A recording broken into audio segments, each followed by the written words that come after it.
এই যারা এই বাসার না তারা সবাই দয়া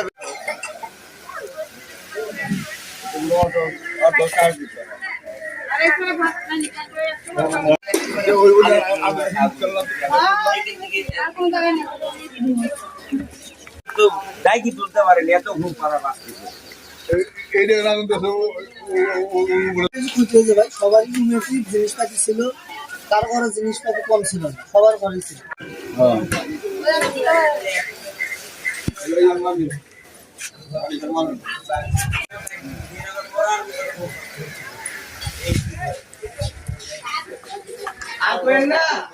দেশে থেকে এলাম, মানে আইসে কি শুনলেন?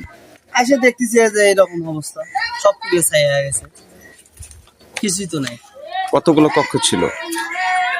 রুম আছে 20টে, তার মধ্যে খালি মাত্র তিনটে রুম ভালো আছে। আগুনের সময় কোথায় ছিলেন? আমি দেশে ছিলাম, ছুটিতে গেছিলাম, এই মুহূর্তে এসেলাম। সংবাদ পেয়ে এসে আসছে? হ্যাঁ, রাত্রেবেলা সংবাদ পাচ্ছি, ওই অবস্থায় আমরা চলে যাচ্ছি, মানে কোনো কাপড় চোপড় নেওয়ারও সুযোগ হয়নি, এই অবস্থায় চলে যাচ্ছি।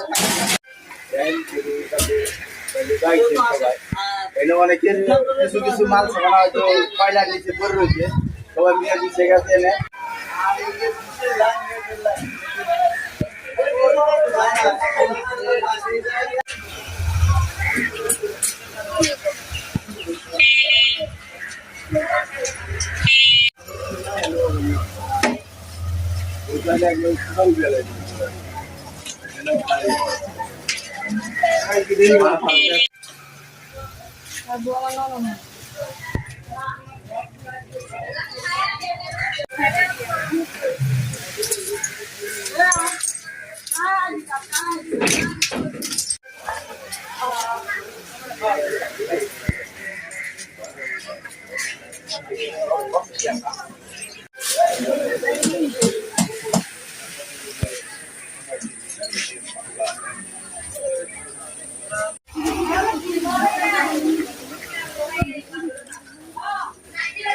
এখানে এই রুমে শুধু মাল অবশ্য আমার আব্বা আম্মা থাকতো, ফ্রিজ ট্রিজ পুজো সব শেষ, ওয়ার্ডরোব ছিল, আরো যাবতীয় জিনিস